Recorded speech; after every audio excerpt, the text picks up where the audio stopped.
O sol de São Paulo filtrava-se pelas janelas altas do salão de festas no bairro de Moema, tingindo o ar de um dourado quente e úmido, típico de uma tarde de verão no sul do Brasil. Eu, Ana Clara, estava no centro de tudo aquilo, com o vestido branco colado à pele pelo suor leve que insistia em brotar, apesar do ar-condicionado lutando contra o calor opressivo lá fora. Meu coração batia forte, não só pela emoção do dia, mas pela incerteza que pairava como uma nuvem baixa sobre a cidade chuvosa que eu amava e odiava ao mesmo tempo.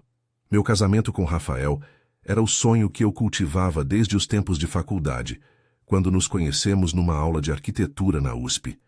Ele, com seu sorriso fácil e mãos calejadas de quem crescia ajudando o pai na construção civil, era o oposto perfeito da minha vida organizada como designer gráfica em uma agência agitada no centro. Planejamos tudo nos mínimos detalhes. O buffet com feijoada light para agradar as tias da família dele, as flores tropicais que eu mesma escolhi no CEAGESP e o fotógrafo de um tal de Marcos recomendado por uma amiga. Ele captura a alma das coisas, ela disse. Naquele momento, eu só queria que ele capturasse o nosso amor sem dramas. A cerimônia começou às 4 da tarde, com o padre da paróquia local abençoando o altar improvisado no jardim interno do salão. O tempo ameaçava chuva, nuvens cinzentas se acumulavam sobre os prédios altos de Moema e o ar cheirava a asfalto molhado misturado com jasmim. Rafael estava ao meu lado, impecável no terno cinza, os olhos castanhos brilhando de orgulho enquanto trocávamos votos. Eu prometo te apoiar em todos os seus sonhos, Ana, mesmo quando o trânsito de São Paulo nos atrasar, ele brincou, arrancando risadas dos convidados. Minha mãe, sentada na primeira fileira, secava lágrimas com um lenço bordado, orgulhosa da filha que ela criara sozinha após o divórcio do pai. Mas, no fundo, eu sentia um aperto no peito. Nos últimos meses, as discussões com Rafael haviam se tornado mais frequentes. Ele queria filhos logo, uma casa própria na periferia, longe do caos da capital. Eu, aos 32 anos, ainda sonhava com uma promoção na agência, viagens para a Europa, uma vida sem amarras. Vamos resolver isso depois do sim. Eu me convencia enquanto o anel deslizava no meu dedo. Os aplausos ecoaram, e o beijo selou o momento. Foi real, palpável, como o cheiro de churrasco que vazava da cozinha, misturando-se ao perfume das damas de honra. A recepção foi um turbilhão. Mesas redondas cobertas de toalhas brancas, luzes de LED piscando ao som de samba rock tocado por uma banda local. Tios de Rafael contavam piadas sobre o futebol do Corinthians, enquanto minhas amigas da faculdade dançavam ao ritmo de Anitta. Eu circulava entre os 150 convidados, o salto alto apertando os pés, mas o sorriso não saía do rosto. Rafael me puxava para a pista, sua mão firme na minha cintura, e por um instante esquecia as dúvidas. Você está linda, amor. Isso é só o começo. Ele sussurrava, o hálito quente contra meu ouvido. Foi aí que Marcos, o fotógrafo, apareceu com sua câmera profissional pendurada no pescoço.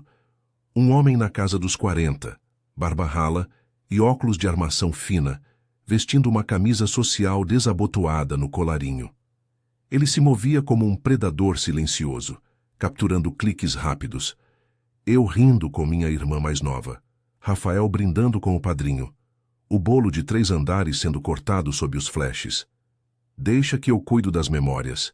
Vocês só vivam um momento, ele disse com um sotaque paulista carregado, daqueles que arrastam as sílabas como o trânsito na Marginal Pinheiros.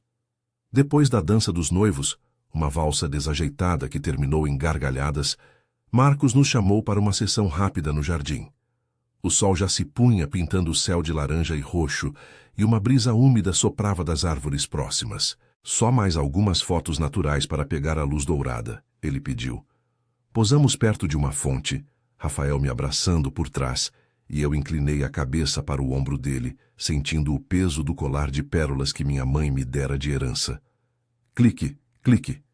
Tudo parecia perfeito. A noite avançou com mais taças de espumante, conversas animadas e o cansaço se instalando nos ossos.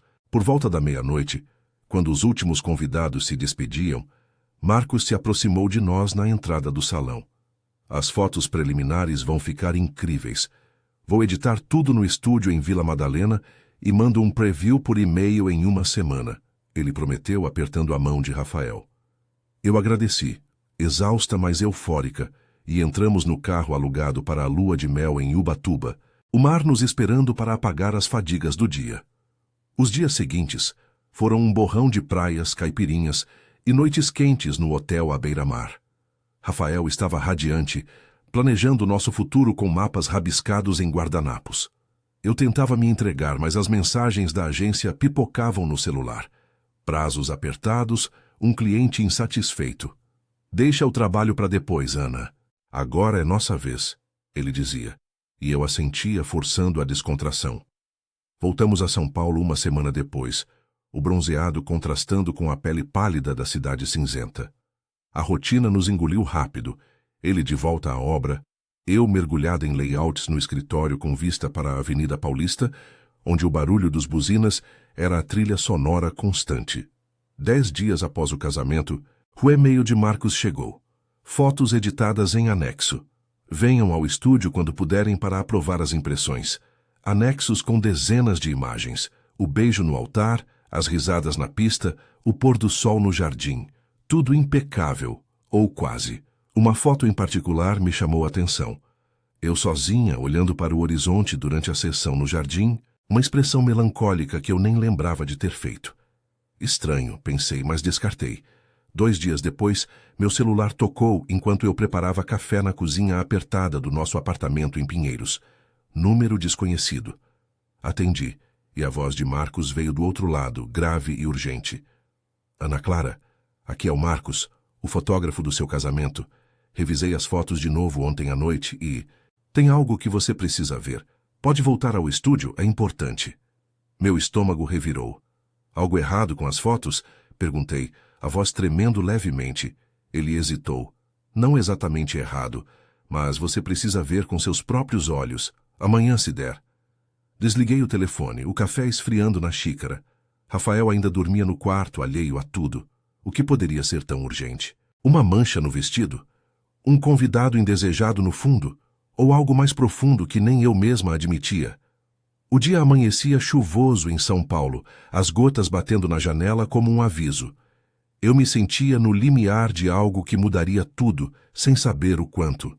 A chuva caía fina e insistente sobre as ruas de Pinheiros, transformando o asfalto em um espelho escorregadio, que refletia as luzes dos faróis e os neons das padarias noturnas.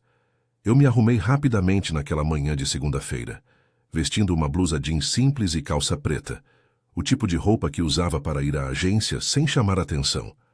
Rafael já havia saído para a obra em Osasco, beijando minha testa antes de pegar o metrô lotado. Volto tarde hoje, amor. Tem reunião com o engenheiro, murmurou ele sem notar o tremor na minha voz quando respondi um tá bom, distraído. Não contei sobre a ligação de Marcos. Não queria preocupá-lo com algo que talvez fosse só um erro de edição, uma sombra mal interpretada. Mas o nó no estômago não me deixava em paz. Peguei o Uber na porta do prédio. O motorista, um homem de meia idade com sotaque nordestino, falando sobre o trânsito infernal da Marginal Tietê. Essa cidade engole a gente vivo, né, moça? Mas é o que tem. Concordei com a cabeça, olhando pela janela embaçada. São Paulo acordava aos trancos. Vendedores ambulantes montando barracas de pão de queijo na esquina, executivos correndo com cafés na mão e o cheiro de diesel misturado à umidade que grudava na pele. Vila Madalena, onde ficava o estúdio de Marcos, era um oásis boêmio no meio do caos. Ruas estreitas com grafites coloridos nas paredes, bares escondidos e ateliês de artistas que vendiam quadros por preços exorbitantes. Cheguei por volta das 10, o coração acelerado como se eu estivesse indo a uma consulta médica ruim.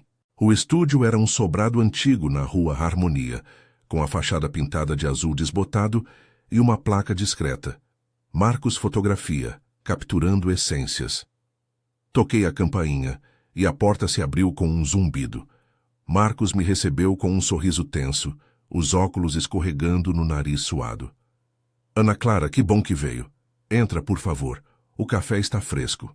Ele me guiou por uma escada estreita até o segundo andar, onde o ar cheirava a reveladores químicos e papel fotográfico. O espaço era um caos organizado.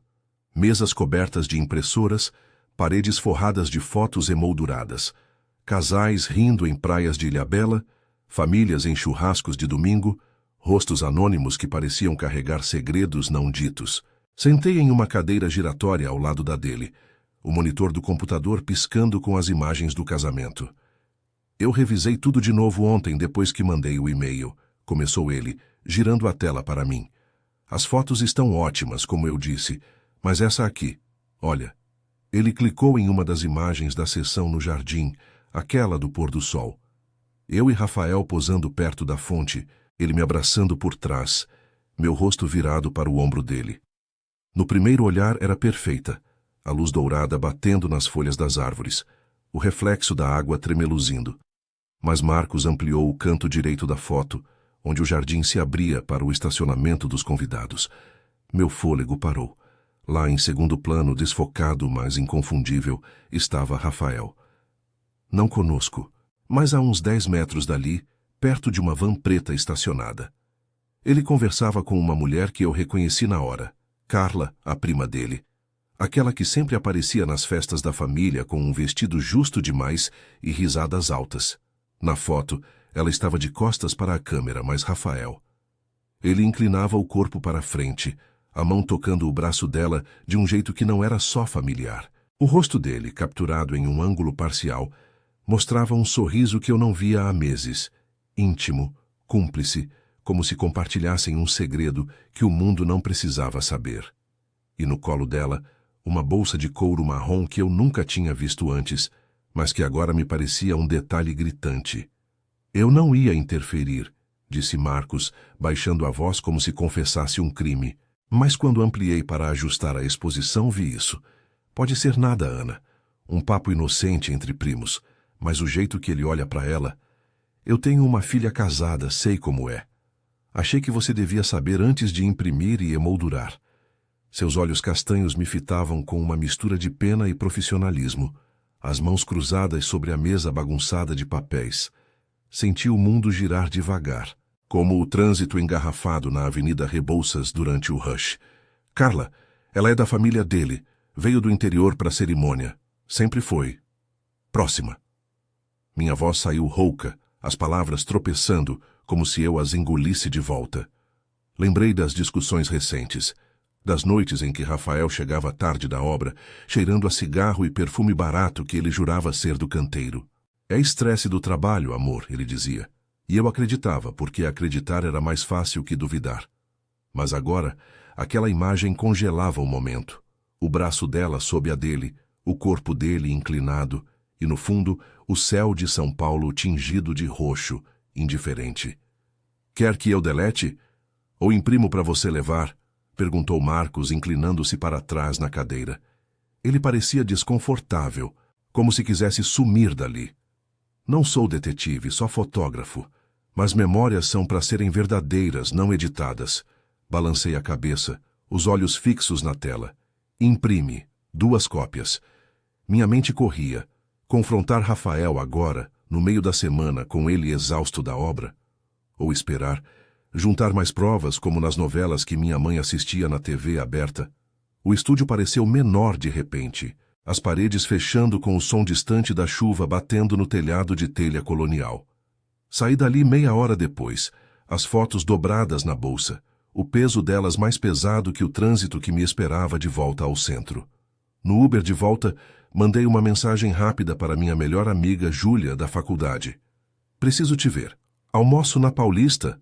Ela respondeu na hora. Tudo bem? Tô livre. Enquanto o carro serpenteava pelas ruas molhadas de Vila Madalena, passando por casais de mãos dadas em cafés charmosos, eu me perguntei se nosso casamento era mesmo o começo de algo, ou o fim disfarçado de festa. O aperto no peito crescia, misturado ao cheiro de terra molhada que entrava pela janela entreaberta. São Paulo seguia seu ritmo impiedoso, e eu, no meio dele, tentava não me desfazer. O almoço na Avenida Paulista era um ritual que Júlia e eu mantínhamos desde os tempos de faculdade, quando escapávamos das aulas de design para dividir saladas caras em bistrôs com vista para o caos da cidade. Naquela segunda-feira, o céu ainda carregava o peso da chuva matinal, com nuvens cinzentas pairando sobre os arranha-céus como um lembrete de que São Paulo nunca dava trégua.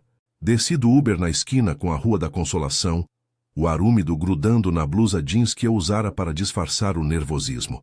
A avenida fervilhava, executivos de terno correndo com pastas na mão, camelôs gritando ofertas de guarda-chuvas baratos e o ronco constante dos ônibus vermelhos da IMTU cortando o tráfego. Meu celular vibrou com uma mensagem de Rafael. "Tudo bem no trampo? Saudade já." Respondi um emoji de coração, sentindo o estômago revirar de culpa e raiva misturadas. Júlia já me esperava na entrada do La Pasta, um italiano modesto no térreo de um prédio comercial, com mesas de fórmica e o cheiro reconfortante de molho de tomate fresco. Ela era a mesma de sempre, cabelos cacheados soltos, brincos grandes de argola e um vestido florido que contrastava com o cinza urbano ao redor. Aos 31 anos, trabalhava como copywriter em uma startup no Itaim Bibi, e sua vida era um equilíbrio precário entre deadlines e happy hours. "Ana, meu Deus, você tá com uma cara de quem viu fantasma", disse ela ao me abraçar, o perfume cítrico dela invadindo minhas narinas. "Vem, pedi um vinho branco pra gente relaxar. O que rolou? Tá tudo bem com o maridão?" Sentei-me à mesa de canto, perto da janela que dava para o fluxo incessante de pedestres, turistas tirando selfies na frente do MASP, mendigos estendendo as mãos para moedas. O garçom, um rapaz magro com sotaque baiano, anotou nossos pedidos, uma marguerita para mim e um risoto de fungo para ela. Enquanto esperávamos, tirei as fotos da bolsa, as bordas amassadas de tanto apertá-las no trajeto. "Não é fantasma, Ju. É pior, olha isso." Deslizei as impressões sobre a toalha de papel, o coração martelando como o som de uma britadeira distante na obra vizinha. Júlia pegou a primeira cópia, os olhos se arregalando atrás das lentes dos óculos redondos. "Que porra é essa? Rafael com a Carla. No dia do casamento?" Ela ampliou o olhar, inclinando a foto contra a luz fraca do lustre. "Meu Deus, Ana, o jeito que ele tá tocando o braço dela. Isso não é papo de primo. Primo caramba. Lembra daquela festa de Natal na casa da tia dele ano passado? Ela ficava o tempo todo colada nele, rindo de piadas idiotas. Sua voz baixou para um sussurro conspiratório, como se as paredes do restaurante pudessem trair o segredo. Júlia sempre fora a direta do duo, a que me cutucava quando eu ignorava bandeiras vermelhas nos namorados da juventude. "Você confrontou ele?" Balancei a cabeça, pegando o copo de água gelada para molhar a garganta seca. "Ainda não. Ele nem sabe que eu fui no estúdio hoje. O fotógrafo me ligou ontem. Disse que tinha algo que eu precisava ver. E aí?" Isso.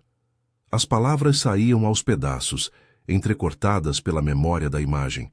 O sorriso de Rafael, aquele que ele reservava para mim nas noites de cinema no sofá apertado do apartamento, agora dirigido a outra. Eu pensei que era só estresse, sabe? As brigas sobre filhos, sobre a vida que ele quer na periferia e a que eu sonho aqui no centro. Mas isso, no dia do nosso sim, como ele pôde? Lágrimas quentes pinicaram os olhos, mas as segurei, olhando para a rua onde um casal de idosos cruzava a faixa de pedestres devagar, de mãos dadas contra o vento úmido. O garçom trouxe os pratos, o vapor do risoto subindo como uma névoa reconfortante, mas meu apetite evaporara. Júlia cutucou o macarrão com o garfo, o rosto sério. "Olha, amiga, eu te conheço. Você sempre quis o conto de fadas desde que a gente rabiscava logos na sala de aula. Rafael te ama, isso eu sei. Ele te olha como se você fosse o sol de Ubatuba na lua de mel. Mas amor não é só olhares. Se isso for o que parece, você merece mais que migalhas." Ela estendeu a mão sobre a mesa, apertando a minha com firmeza. "Não decide nada agora, no calor do momento. Fala com ele hoje à noite quando ele chegar. Sem acusações loucas, só mostra a foto e pergunta. E se precisar, eu tô aqui para te buscar no meio da noite, tá? Meu sofá é seu." Comi devagar, mastigando cada garfada como se fosse uma decisão. A conversa derivou para memórias. A primeira viagem nossa a Florianópolis fugindo de um ex-tóxico. As noites regadas a caipirinha no boteco da esquina em Pinheiros, sonhando com independência financeira.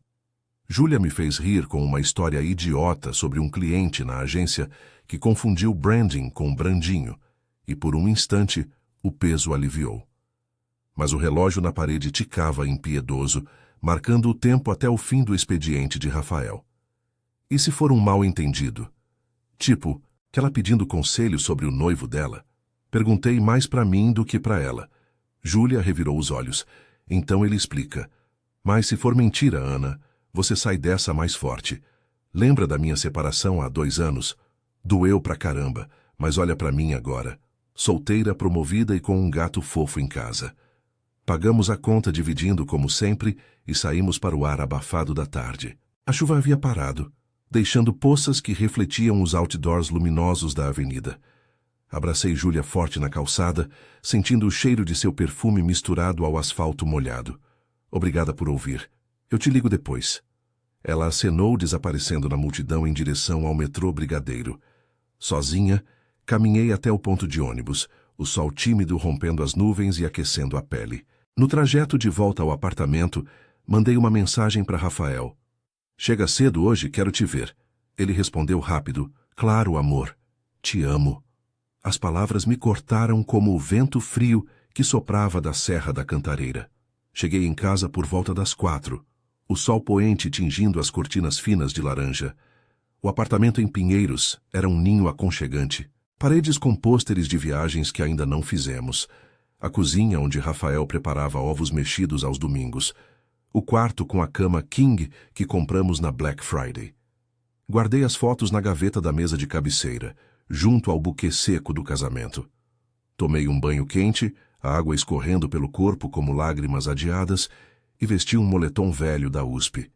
Enquanto esperava, liguei para minha mãe, mas desisti no segundo toque. Ela idolatrava Rafael. Via nele o genro perfeito que curava as feridas do divórcio dela. Não queria manchar isso ainda. Rafael chegou às 7, o cheiro de poeira e suor da obra grudado na camisa xadrez. Oi, linda. Dia bom? Ele me beijou na boca, as mãos calejadas na minha nuca, e por um segundo quis acreditar que era tudo ilusão. Preparei um café simples, pão de queijo do forninho e suco de laranja, e nos sentamos à mesa pequena da sala. Preciso te mostrar uma coisa do casamento, disse eu, a voz firme apesar do tremor interno. Tirei a foto da gaveta, deslizando-a para ele. Seus olhos se arregalaram, o rosto empalidecendo sob a luz da lâmpada fluorescente. Ana. Isso é, eu e a Carla só conversando sobre a van dela que estava com problema. Ela pediu ajuda para o conserto. As palavras dele ecoaram vazias, como o silêncio que se instalou entre nós. Eu o encarei, buscando a verdade nos olhos castanhos que um dia me conquistaram. Conversando como, Rafael, me diz a verdade, toda ela. O ar no apartamento ficou pesado, o som distante de sirenes na rua de Pinheiros pontuando o momento. Ele baixou a cabeça, e o mundo que construímos começou a rachar, pedaço por pedaço. O silêncio na sala de jantar se esticou como o engarrafamento na Avenida Brasil durante o pico da noite, denso e sufocante. Rafael ficou ali com a foto na mão, os dedos tremendo levemente enquanto traçava o contorno desfocado da imagem. O cheiro do pão de queijo esfriando na mesa misturava-se ao suor dele, um lembrete cru da obra em Osasco, onde passara o dia carregando tijolos e lidando com capatazes rudes. Seus olhos, aqueles mesmos que brilhavam na cerimônia do casamento, agora desviavam para o chão de cerâmica rachada, evitando os meus. Ana, por favor, me escuta. Não é o que você está pensando, murmurou ele, a voz rouca, como se as palavras doessem na garganta. A Carla. Ela estava nervosa com a van, quebrou no caminho para o salão. Eu só fui ajudar, oferecer uma carona de volta para o hotel dela depois da festa. Nada mais. Eu me levantei devagar, as pernas fracas como se o chão de Pinheiros tivesse se inclinado. A luz da lâmpada fluorescente zumbia acima de nós, iluminando as veias saltadas no pescoço dele, o jeito como ele se encolhia na cadeira de madeira que rangia sob seu peso. Ajudar? Com a mão no braço dela, Rafael. Aquele sorriso que você me dava nas noites que a gente planejava o futuro. Eu vi a foto. Vi o olhar. Não sou idiota. Minha voz subiu um tom, ecoando pelas paredes finas do apartamento, onde os vizinhos provavelmente ouviam tudo. O casal jovem do andar de cima, brigando por contas atrasadas, o solteiro do lado tocando violão desafinado. São Paulo não perdoava segredos. Ela os amplificava como o barulho dos ônibus na rua lá embaixo. Ele se levantou também, estendendo as mãos calejadas como se quisesse me tocar, mas parou no meio do caminho. Tá bom. Eu admito. A Carla e eu, a gente se fala mais do que devia. Desde o Natal passado, quando ela veio pra cá, e a gente ficou conversando no quintal da tia. Ela tá passando por um divórcio ruim. O ex dela é um babaca que some com o dinheiro. Eu só ouvi, Ana. Foi isso.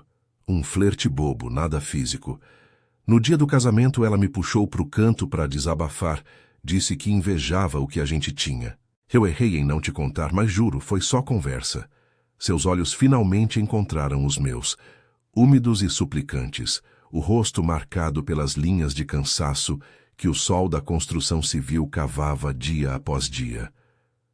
Eu te amo, Ana. Você é minha vida. Essa cidade nos quebra, o trabalho, as contas, mas eu não jogaria tudo fora por uma prima distante. As palavras dele me acertaram como uma rajada de vento frio da Serra da Cantareira, misturando alívio e fúria. Alívio porque não era um affair completo, não as noites inteiras mentindo sobre horas extras na obra. Fúria porque, mesmo assim, era uma rachadura no alicerce que construímos com noites em claro, revisando plantas baixas e sonhos de uma casa própria em algum bairro mais calmo, talvez em Santo Amaro. Sentei de novo, o moletom da USP colando na pele suada, e respirei fundo, sentindo o peito apertar com a umidade que ainda pairava no ar pós-chuva. Por que, Rafael? Por que não me contou? Eu estava ali, no altar, prometendo tudo para você, e você no jardim trocando olhares com ela. Eu me sinto uma idiota, como se o casamento fosse só uma foto bonita para enmarcar. Ele se ajoelhou ao meu lado, a camisa xadrez suja de poeira roçando minha perna. Eu sei, eu fui covarde. O estresse da obra me deixa louco, amor. Quero filhos, uma família, mas você com seus planos na agência. A gente discute tanto que eu busquei escape em algo simples. Mas foi erro meu. Me dá uma chance de consertar? Vamos para terapia como aqueles casais que a gente vê na TV. Eu mudo. Prometo. Sua mão encontrou a minha, áspera contra minha pele macia de quem passa horas no ar-condicionado do escritório. Por um momento hesitei, lembrando da lua de mel em Ubatuba, das ondas quebrando na praia enquanto ele me abraçava, sussurrando promessas ao som do mar. Mas o nó no estômago persistia, um aviso de que confiança quebrada não se colava com palavras fáceis. Eu preciso de tempo. Rafael, disse eu puxando a mão devagar. Não é só isso, é tudo. As brigas sobre o futuro, você querendo sair de São Paulo e eu amando esse caos. Talvez a gente precise se afastar um pouco, ver se isso é amor ou só hábito. Ele assentiu, os ombros caídos, e se levantou para preparar um chá na cozinha minúscula, o som da chaleira apitando como um grito abafado. Conversamos até tarde, sem gritos, só verdades cruas. Ele confessou ter trocado mensagens com Carla por semanas, nada além de flertes leves, mas o suficiente para me ferir. Eu contei das minhas dúvidas, da pressão da agência na Avenida Paulista, onde prazos me sufocavam mais que o trânsito. Acabamos dormindo no sofá, separados por uma almofada, o ronco distante dos aviões no Congonhas pontuando a noite. Na manhã seguinte, o sol filtrava pelas cortinas, pintando o apartamento de um dourado fraco, como o do dia do casamento. Rafael saiu cedo para a obra, beijando minha testa com um "Eu te amo" murmurado. Eu liguei para Júlia antes de ir para o trabalho, a voz dela ecoando pelo viva-voz enquanto eu me maquiava no banheiro apertado. Ele confessou o flerte, Ju. Nada físico, mas doeu mesmo assim. Acho que vamos tentar terapia. Ela pausou, o som de teclas ao fundo de sua mesa no Itaim. Você é forte, Ana. Seja o que for, você sai maior. Lembra? São Paulo nos mastiga, mas a gente cospe de volta mais dura. Almoço na sexta? Para você desabafar mais. O dia na agência foi um borrão de layouts e reuniões. O ar-condicionado gelado contrastando com o calor interno que borbulhava. Minha chefe, uma mulher de 50 anos com sotaque mineiro e óculos de leitura na ponta do nariz, notou minha distração durante o brainstorm. Tudo bem, Ana? Parece que o mundo caiu na sua cabeça. Eu sorri fraco, balançando a cabeça. Só vida pessoal, dona Clara. Mas estou aqui. Ela assentiu sem pressionar e me deu o dia seguinte livre para resolver pendências. Foi o empurrão que eu precisava. Marquei uma sessão com uma terapeuta em Vila Mariana, recomendada por uma colega, e mandei mensagem para minha mãe, finalmente contando uma versão suavizada. Mamãe, o Rafael e eu estamos passando por uma fase, mas a gente vai superar. Ela ligou na hora, a voz trêmula do outro lado da linha do apartamento dela em Tatuapé. Filha, casamentos são como essas chuvas de verão. Vêm fortes, mas passam. Eu tô aqui, viu? Vem almoçar domingo com feijoada e conversa. Os dias seguintes foram um equilíbrio precário.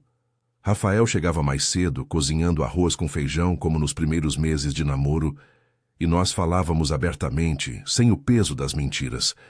Ele bloqueou o número de Carla, prometendo transparência total. Eu, por minha vez, comecei a correr no Parque Ibirapuera aos sábados, o ar fresco limpando a mente, enquanto via casais passeando com cães e famílias fazendo piquenique no gramado úmido. Não era um final de conto de fadas, mas um recomeço real, com obstáculos como as contas acumuladas e as discussões sobre filhos adiadas para depois da terapia. Uma semana depois, voltei ao estúdio de Marcos para pegar as fotos finais. Ele me entregou o álbum, os olhos gentis por trás dos óculos. Editei tudo com cuidado, Ana. Foquei no que importa, o amor de vocês. Agradeci, sentindo um peso sair dos ombros. No caminho de volta, parei em um café na rua Oscar Freire, o sol de outono aquecendo a pele enquanto eu folheava as imagens. Havia dor ali, sim, mas também esperança. O beijo no altar, as risadas na pista, o futuro que ainda podíamos moldar. São Paulo, com seu ritmo impiedoso e céus variáveis, nos ensinava que nada era perfeito, mas tudo era possível. E eu, Ana Clara, estava pronta para crescer, um passo de cada vez, no coração dessa cidade que nunca dorme.